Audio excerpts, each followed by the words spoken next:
Crispy കിച്ചണിലേക്ക് എല്ലാവർക്കും സ്വാഗതം. ഇന്ന് നമ്മൾ ഉണ്ടാക്കാൻ പോകുന്നത് ഒരു ബ്രേക്ക്ഫാസ്റ്റ് റെസിപ്പിയാണ്. ബ്രേക്ക്ഫാസ്റ്റ് ആയിട്ട് ഉപയോഗിക്കാം, അല്ലെങ്കിൽ ഡിന്നറിലൊക്കെ ഉപയോഗിക്കാൻ പറ്റുന്ന ഗോതമ്പ് കൊണ്ടുണ്ടാക്കുന്ന കൊക്കി. കൊക്കി എന്ന് പറഞ്ഞു കഴിഞ്ഞാൽ ഒരു സിന്ധി ട്രഡീഷണൽ പറാത്ത. അതായത് പേര് കേൾക്കുമ്പോൾ അതിന്റെ ഒരു കൗതുകം കണ്ടിട്ടാണ് കേട്ടോ ഞാൻ കൊക്കി എന്നൊക്കെ പറഞ്ഞത്. നല്ല എളുപ്പമാണ് ഉണ്ടാക്കാൻ. നമ്മുടെ വീട്ടിലുള്ള ഇൻഗ്രീഡിയൻസ് വെച്ചിട്ട് ആട്ടമാവ് വെച്ചിട്ട് ഉണ്ടാക്കുന്ന ഒരു റെസിപ്പിയാണ്. പക്ഷെ ഉണ്ടാക്കുന്നതിൽ കുറച്ച് വ്യത്യാസങ്ങളുണ്ട്. അപ്പോൾ നിങ്ങൾ എന്തായാലും മുഴുവനായിട്ട് വീഡിയോ കാണാം. വീഡിയോ കണ്ട് ഇഷ്ടമായെങ്കിൽ ഷെയർ ചെയ്യുക, ലൈക്ക് ചെയ്യുക, കമന്റ് ചെയ്യുക. അതുപോലെ സബ്സ്ക്രൈബ് ചെയ്യാതെ കാണുന്നുണ്ടെങ്കിൽ എന്തായാലും സബ്സ്ക്രൈബും ചെയ്യാം. ഓക്കെ, അപ്പൊ നമുക്ക് ഇൻഗ്രീഡിയൻസ് എന്താന്ന് പരിചയപ്പെടാം. അപ്പൊ നമ്മളിവിടെ എടുത്തിരിക്കുന്നത് 2 കപ്പ് ആട്ടമാവാണ് കേട്ടോ. പിന്നെ ഒരു സവാള നല്ല ചെറുതായിട്ട് ചോപ്പ് ചെയ്തതാണ്. സാധാരണ പോലെ ചോപ്പ് ചെയ്തല്ല, നന്നായിട്ട് കുഞ്ഞായിട്ട് ചോപ്പ് ചെയ്യണം. 3 പച്ചമുളകും ഇതുപോലെ നല്ല ചെറുതായിട്ട് ചോപ്പ് ചെയ്തിട്ടുണ്ട്. 1 ടേബിൾ സ്പൂൺ കൊറിയാണ്ടർ ലീവ്സ് നന്നായിട്ട് ചോപ്പ് ചെയ്തിട്ടുണ്ട്. ഇനി നമുക്ക് വേണ്ടത് ഒരു 1/2 ടീസ്പൂൺ മുളക് പൊടിയും 1/2 ടീസ്പൂൺ ജീരകവും. പിന്നെ കുഴച്ചെടുക്കാൻ വേണ്ടിയിട്ട് ആവശ്യത്തിന് വെള്ളം വേണം, ആവശ്യത്തിന് ഉപ്പ് വേണം, കുറച്ച് നെയ്യ് വേണം, കുറച്ച് സൺഫ്ലവർ ഓയിൽ വേണം.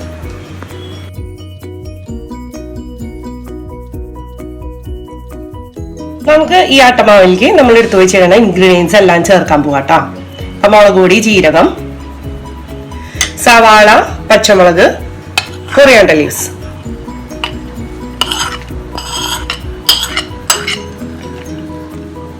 അതിലേക്കുള്ള ഉപ്പ്. ഇതൊന്ന് നന്നായിട്ട് നമുക്കൊന്ന് മിക്സ് ചെയ്യാം.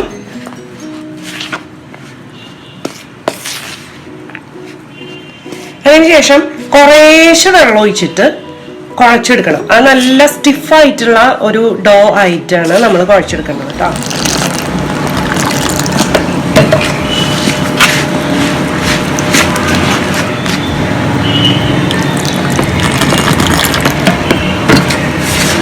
അങ്ങനെ കുറേശ്ശെ വെള്ളം ഒഴിച്ചിട്ട് നമുക്ക് ഒന്ന് കിടക്കാം. അല്ലെങ്കിൽ എന്താണെന്ന് വെച്ച് കഴിഞ്ഞാൽ നല്ല കൂടുതൽ വെള്ളമായി കഴിഞ്ഞ് കഴിഞ്ഞാൽ മാവ് അങ്ങോട്ട് ലൂസായി പോവില്ല. അപ്പൊ അത് പാടില്ല. നല്ല ടൈറ്റ് ആയിട്ടുള്ള മാവായിട്ടാണ് നമുക്ക് കിട്ടുന്നത്. ഇനി കൈ ഉപയോഗിച്ച് തന്നെ നമുക്കൊന്ന് കുഴച്ച് നോക്കിയിട്ട്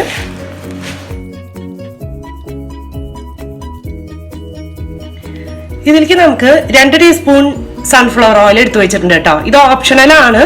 നമുക്ക് കുറച്ച് എണ്ണ കയ്യിൽ ഒഴിച്ചിട്ട് ഒരു വശം കൂടി കുഴക്കാം കേട്ടോ.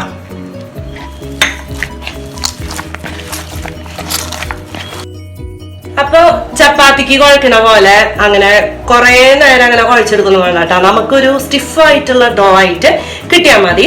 പിന്നെ അതുപോലെ റെസ്റ്റ് ചെയ്യും വേണ്ട കേട്ടോ.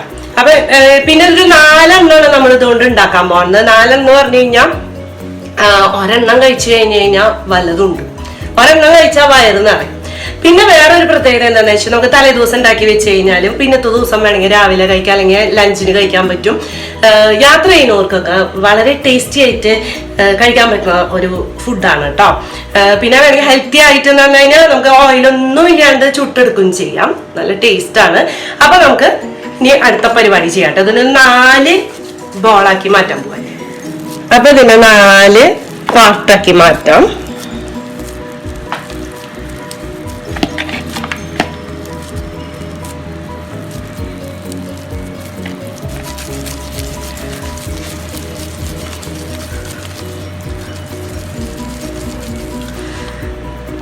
എന്നിട്ടൊന്ന് ജസ്റ്റ് ഒന്ന് ഇങ്ങനെ പ്രസ് ചെയ്യുക. അതായത് ഏകദേശം 1 ഇഞ്ച് വലിപ്പത്തിലുള്ള ആ ഒരു കട്ടി കണ്ട, തിക്നെസ് കണ്ട, ഇതുപോലെ ആക്കിയിട്ട് നമുക്ക് എല്ലാ മാവും വെക്കാം.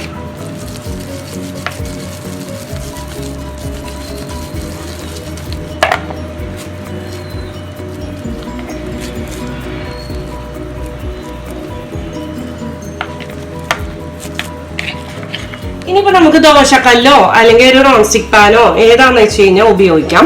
അത് ഞാൻ ചൂടാക്കാൻ വെച്ചിട്ടുണ്ട്. അപ്പൊ നന്നായിട്ട് ചൂടാവട്ടെ കേട്ടോ. ഇത് ഇപ്പൊ വീഗൻസ് ആണെങ്കിൽ നെയ്യ് ഉപയോഗിക്കേണ്ട ആവശ്യമില്ല, ഓയിൽ മാത്രം ഉപയോഗിക്കാം.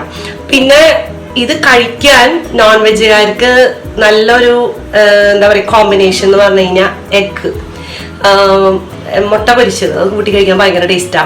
പിന്നെ തൈര് ഞാൻ ഇന്നലെ ഉണ്ടാക്കിയപ്പോ തൈര് കൂടി കഴിക്കാൻ നല്ല ടേസ്റ്റ് ആണ്. ഒറ്റയ്ക്ക് തൈര് ലേശം ഉപ്പിട്ട് കഴിക്കാൻ നല്ല ടേസ്റ്റ് ആണ്. പിക്കിളിന്റെ കൂടെ നല്ല ടേസ്റ്റ് ആണ്. ഗ്രീൻ ചട്നി ഉണ്ടാക്കില്ലേ, ഗ്രീൻ ചട്നിയും തൈരും കൂടിയുള്ള കോമ്പിനേഷൻ ഉണ്ടല്ലോ, അതില് ഇത് മുക്കി കഴിക്കാൻ ഭയങ്കര ടേസ്റ്റാണ്. ഇവിടെ അത് ഭയങ്കര ഇഷ്ടമാണ് അങ്ങനെ കഴിക്കാൻ. പിന്നെ മറ്റ് ഏത് നോൺ വെജോ വെജിറ്റേറിയൻ ഉരുളക്കിഴങ്ങ് കറികളൊക്കെ ഉണ്ടല്ലോ, അങ്ങനത്തെ കറികളൊക്കെ കൂടി ഉപയോഗിക്കാൻ ഉരുളക്കിഴങ്ങ് മസാല കൂട്ടി കഴിക്കാൻ നല്ല ടേസ്റ്റാണ്. ഒറ്റയ്ക്ക് കഴിക്കാനും നല്ല ടേസ്റ്റാണ്, വെറുതെ വേറെ ഒന്നും ഇല്ലാണ്ട് കഴിക്കാനും പറ്റും. ഇനി നമ്മളിത് ഈ കനത്തിൽ തന്നെയാണ് കേട്ടോ ഇതിൽ വെക്കാൻ പോണത്. അപ്പൊ അതൊരു 30 സെക്കൻഡ് ഒരു സൈഡും 30 സെക്കൻഡ് മറ്റേ സൈഡും ഒന്ന് നമ്മൾ ചൂടാക്കി എടുക്കാൻ പോകും. അപ്പൊ ഇതിപ്പോ നിങ്ങൾ വിചാരിക്കുന്നത് 4 എണ്ണം വെച്ചൂടെ എന്ന് തോന്നുന്നുണ്ടാവും. പക്ഷെ ഒരെണ്ണം വെക്കുന്നതിന്റെ ഉദ്ദേശം എന്താണെന്ന് വെച്ച് കഴിഞ്ഞാൽ ഇത് കഴിഞ്ഞിട്ട് വേണം നമുക്കിത് പരത്തിയെടുക്കാൻ. അതും അത്യാവശ്യം ഒരു തിക്നെസ്സിൽ തന്നെയാണ് നമ്മൾ പരത്തി. നമുക്ക് ഇതൊരു ചപ്പാത്തി പരത്തണ വെച്ചിട്ട് ഒന്ന് പരത്തിയെടുക്കാം. നമുക്ക് വേണമെങ്കിൽ പൊടി കുറേശ്ശെ ഇട്ടിട്ട് വേണമെങ്കിൽ പരത്താട്ടോ, എണ്ണയോ എന്താന്ന് വെച്ച് കഴിഞ്ഞാൽ.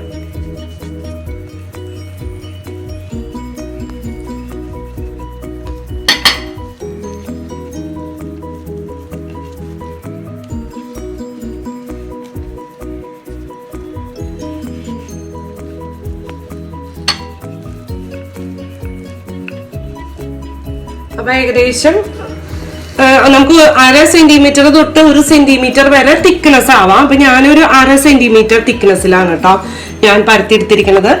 ഇനി നമുക്ക് കുറച്ച് ഈ പാനില് കുറച്ചൊന്ന് നെയ്യ് അല്ലെങ്കിൽ ബട്ടർ ഒക്കെ നല്ല ടേസ്റ്റാണ്.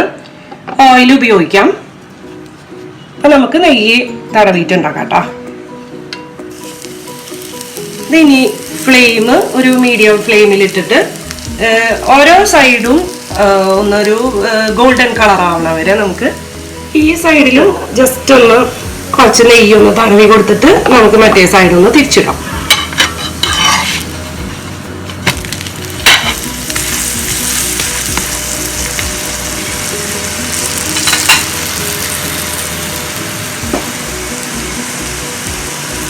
അപ്പോൾ 2 സൈഡും ഇതുപോലെ ഗോൾഡൻ കളറായിട്ട് വന്നിട്ടുണ്ട്. അപ്പൊ നിങ്ങൾ ആ ഒരു ടൈം എന്ന് പറഞ്ഞാൽ ഒരു 5 മിനിറ്റ് മിനിമം വേണം എന്നാണ് ഞാൻ പറഞ്ഞത്.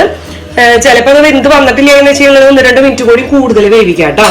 ഇനി ഇതേപോലെ തന്നെ അടുത്ത മാവ് നമുക്ക് ചെയ്യാം.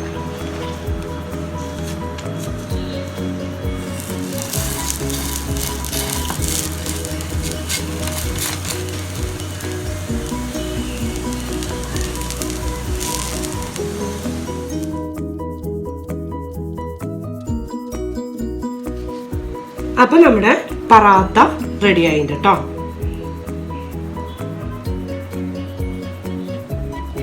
അപ്പൊ ഞാൻ പൊട്ടിച്ച് കാണിക്കാം കേട്ടോ. ഇതാണ് ടെക്സ്ചർ.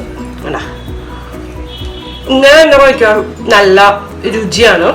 അപ്പൊ നിങ്ങൾ എന്തായാലും ഇതേപോലെ ഒന്ന് ട്രൈ ചെയ്ത് നോക്കിയിട്ട് ഒന്ന് അഭിപ്രായങ്ങളൊക്കെ ഒന്ന് പറയും കേട്ടോ. അപ്പൊ ഇനി നമുക്ക് പുതിയ വീഡിയോ ആയിട്ട് കാണാം. ബൈ.